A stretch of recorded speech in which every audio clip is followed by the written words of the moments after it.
कलयुग के लोग कैसे होंगे आप लोग समझदार हैं।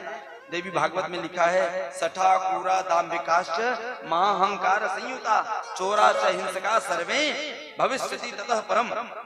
कलयुग के लोग सठ होंगे, दंभी होंगे, पापी होंगे, क्रूर स्वभाव के महा अहंकारी होंगे, सबको नीचा दिखाने वाले होंगे। भगवंत कथा न रुचेगी जिन्हें नहीं शास्त्र की बात पे ध्यान धरेंगे, पढ़ के अंग्रेजी कहाएंगे साहब, होटल में मद का पान करेंगे। पढ़े लिखे बहुत होंगे पर किसी का सम्मान नहीं करेंगे, ये कहा। और लिखा है, पालिता षोडशे वर्षे महावृद्धश्च विंशतौ अष्टवर्षा च युक्ति रजो युक्ता च गर्भिणी। कलयुग में अंतिम चरण में व्यक्ति की आयु 20 वर्ष रहेगी टोटल। और हाइट कितनी? केवल 1.5-2 फीट। हम लोग सब 1.5-2 फीट के रहेंगे, इतने छोटे छोटे। बकरी भेड़ बरोबर हमारा शरीर रही नाना। सुन लो और सुनो, 20 वर्ष की आयु रही। आज अभी आप लोग रजस्वला होती हैं तो 12 वर्ष में होती हैं, लेकिन आने वाले कलयुग में 8 वर्ष में ही स्त्री रजोयुक्ता हो जाएगी। 8 वर्ष में उसका विवाह हो जाएगा, 12 वर्ष में उसके 10-10 बच्चे हो जाएंगे, 12 साल में मार, 16 साल में वो दादा परदादा बन जाएगा, 20 साल में बुढ़े होकर मर जाएगा। लिखा है भाई, मैं नहीं कह रहा हूं। महावृद्धा च विंशतो कहते हैं 20 को, 20 साल में डोकरी होकर के मर जाएगा। और कलयुग के लोग कैसे होंगे ये सुन लो।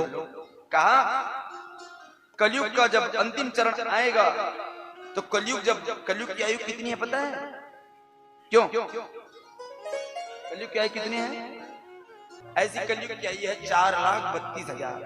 कितना है? 4,32,000 है, जिसमें 4 लाख पूरा बचा है ना। 32,000 में कलयुग की आयु 5,021 से 22 वर्ष हुई है। कितना? 5,621 ऐसा कुछ हुआ है। अभी कितना बचा है? 4,26,000 कुछ बचा है कलयुग। और अभी से इतना पाप बढ़ गया, ऐसा लगता है कि कलयुग अपनी चरम सीमा में ना।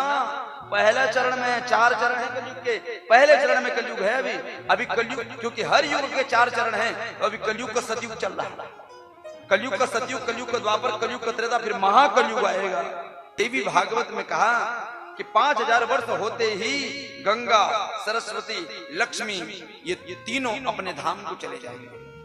तो जिस गंगा का दर्शन करने जाते हो वहां गंगा नहीं है मैया। पहले गंगा मैया प्रकट होती थी, अब केवल जल रूप में स्थापित किया है माता ने अपने आप को, अपने प्रभाव को लेकर चली गई है, क्योंकि कलयुग का 5,000 हो गया है। जब कलयुग 10,000 हो जाएगा, जब हम लोग कई बार मर के जीवित हो जाएंगे, तो सारे मूर्ति, सारे देवता पत्थर बस दिखेगा, भगवान दिखाई नहीं देगा। कलयुग के 10,000 में केवल दो तीर्थ बस भगवान की कृपा के बगैर नहीं जाएंगे। 2 तीर्थ हैं, एक वृंदावन सुन लो और दूसरा है काशी। लिखा है देवी भागवत में, यानी सर्वाणि तीर्थानि काशी वृंदावन बिना। भगवान के कहने पर ही काशी और वृंदावन जाएगा इस धरती को छोड़ करके।